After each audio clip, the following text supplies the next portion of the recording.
시편 92편 3절에서 15절까지십니다. 지존자여 시병군과 비파와 수금의 정숙한 소리로 여호와께 감사하며 주의 이름을 찬양하며 아침에 주의 인자하심을 나타내며 밤마다 주의 성실하심을 베품이 좋으니이다. 여호와여 주의 행사로 나를 기쁘게 하셨으니 주의 손의 행사를 인하여 내가 높이 부르리이다. 여호와여 주의 행사가 어찌 그리 크신지요. 주의 생각이 심히 깊으시니이다. 우준한 자는 알지 못하며 무지한 자도 이를 깨닫지 못하나이다. 악인은 풀같이 생장하고 죄악을 행하는 자는 다 흥왕할지라도 영원히 멸망하리이다. 여호와여 주는 영원토록 지존하시니이다. 여호와여 주의 원수 곧 주의 원수가 패망하리니 죄악을 행하는 자는 다 흩어지리이다. 그러나 주께서 내 뿔을 들소의 뿔같이 높이셨으며 내게 신선한 기름으로 부으셨나이다. 내 원수의 보응받는 것을 내 눈으로 보며 일어나 나를 치는 행악자에게 보응하심을 내 귀로 들었도다. 의인은 종려나무같이 번성하며 레바논의 백향목같이 발육하리로다. 여호와의 집에 심겼으며 우리 하나님의 궁정에서 흥왕하리로다. 늙어도 겨실하며 진액이 풍부하고 빛이 청청하여 여호와의 정직하심을 나타내리로다.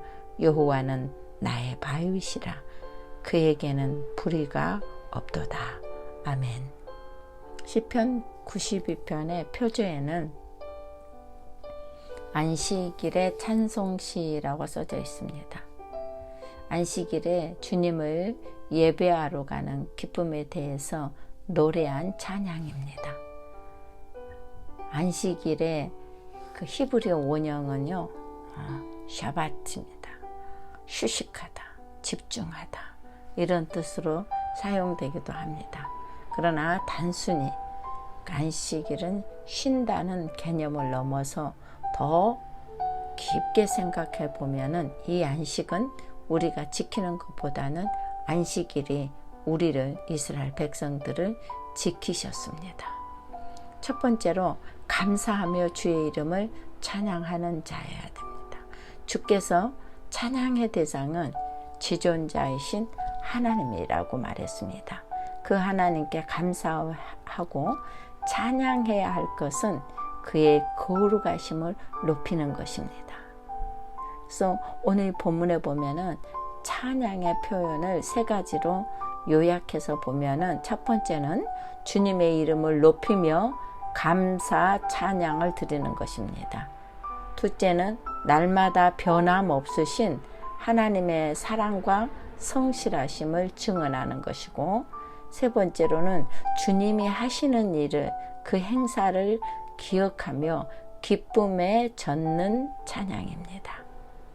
죄인이 하나님을 찬양할 수 있는 것은 특별한 은총이고 은혜이며 크나큰 감격입니다. 그러므로 찬양하는 자로 살아야 합니다. 아침에는 주의 인자하심을, 그리고 밤마다 주의 성실하심을 각종 악기로 통하여서 정숙한 소리로 하나님을 찬양했습니다. 두 번째로 늙어도 청종한 나무같이라고 했습니다. 두 나무를 보겠습니다. 먼저는 종려나무입니다. 이 종려나무는 헬라어로 포이닉스입니다. 이 종려나무라고 불리는 이 나무는 대추, 야자, 열매의 나무입니다. 그 식물학적 이름으로 우리는 보면은 그 헬라의 포니닉스, 즉 피닉스라고 말하는데, 이것은 불사조의 뜻을 포함하고 있습니다. 정려나무가 얼마나 여러분 생명력이 강하냐면요, 이게 다 베이고 또 남은 그 구루터기에 불을 태워도 뿌리만 살아있으면은 거기서 다시 싹이 나고 자라난다고 합니다. 그러니까 불 가운데서도 살아나는 생명력을 불사조라고 불릴 만한 아주 그런 놀라운 생명력을 가진 나무입니다. 그래서 이 종려나무는 염분이 많은 땅이나 척박한 땅이나 어디에 심어도 춥지만 않으면 생명력을 이겨냅니다. 한편으로는 또 이 풍요로움을 상징합니다. 많은 열매를 맺습니다. 저도 이 캘리포니아에 우리 집 앞에도 쫙 종려나무가 여러 종류로 많이 있습니다. 또 그 야제 열매를 사기 위해서 저도 인디오로 가면은 얼마나 많은 열매가 맺히는지 모릅니다. 그 강직함을 상징합니다. 결코 굽게 자라지 아니하고 쭉 뻗어서 곱게 자랍니다. 그러므로 그 불변성 그리고 평생 상록수로 자라는 것, 그리고 땔감으로 태워도 연기가 잘 나지 아니하는 아주 좋은 땔감, 그리고 그 열매는 약용으로 먹고 또 칼로리가 많아서요, 그 이스라엘에 가게 되면은 가게에서 다 팔고 할머니들이 많이 먹어요. 또 그 한 개만 먹으면은 칼로리가 높기 때문에 그냥 회복이 됩니다. 당도는 얼마나 단지 여러 가지로 대체해서 쓸 수 있습니다. 이렇듯 이 종려나무의 상징은 여러 가지의 뜻을 표현하고요. 또 거기에 내포되어 있습니다. 정직과 성실과 거룩함을 상징하기도 합니다. 다음은 백향목입니다. 백향목의 상징은 강건함, 또 웅장함입니다. 그래서 다윗과 솔로몬 시대를 그 나무로 표현하자면은 이 백향목으로 표현을 했습니다. 이 백향목은 병충과 해충에도 아주 강한 나무입니다. 장수하여서 1000년을 넘게 사는 나무라고 그랬습니다. 기품 있는 나무예요. 그래서 왕궁이나 성전을 짓는데 쓰였고 아주 값진 좋은 제목이었습니다. 하나님께서는 의인들을 이 나무들의 특징처럼 세워줄 것이라고 말씀하셨습니다. 의인은 그 결실이 그치지 않는다라고 했습니다. 그렇다면 어떻게 하면 우리도 종려나무와 백향목 같은 삶을 살 수 있을까요? 이는 여호와의 집에 심겼으며, 여호와의 집에 심겼다는 것은 내가 심은 것이 아니라 하나님이 심어주신 것입니다.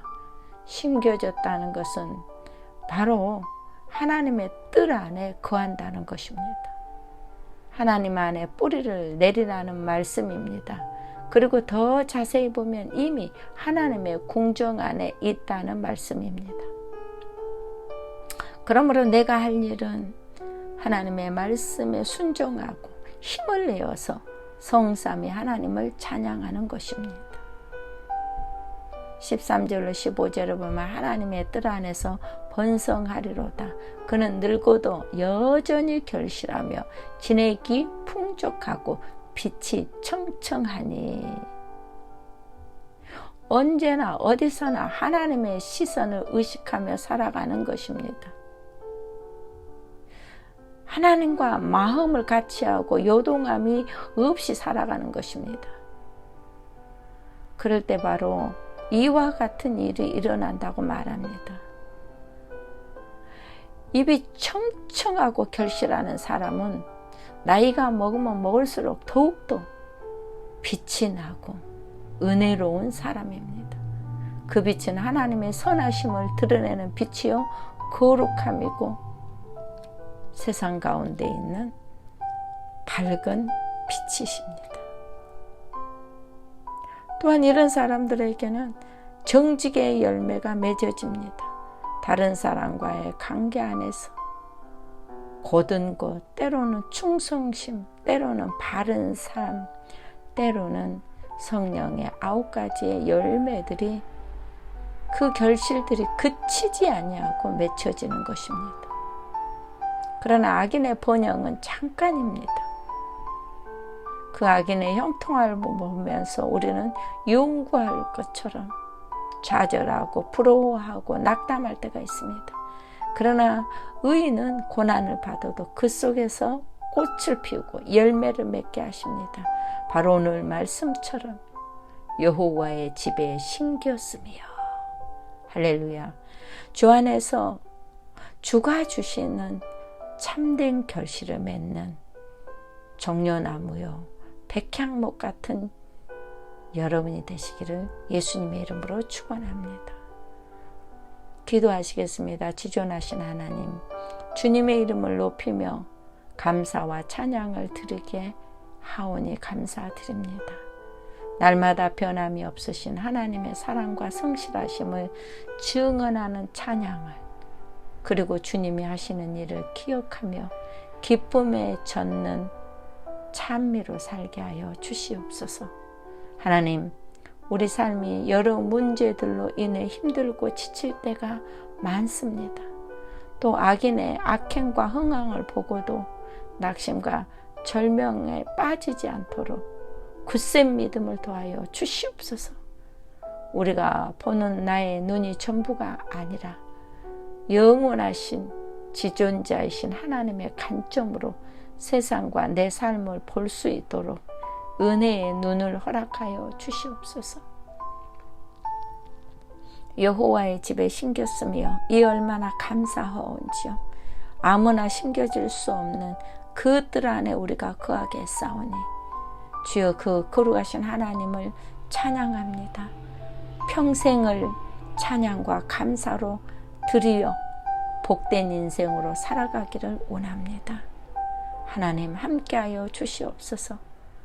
언제나 우리 자녀들이 종려나무와 백향목과 같은 푸른 삶이 되고 잘 자라고 쓰러지지 않아서 하나님의 뜻을 이루고 많은 열매를 맺게 하여 주시옵소서.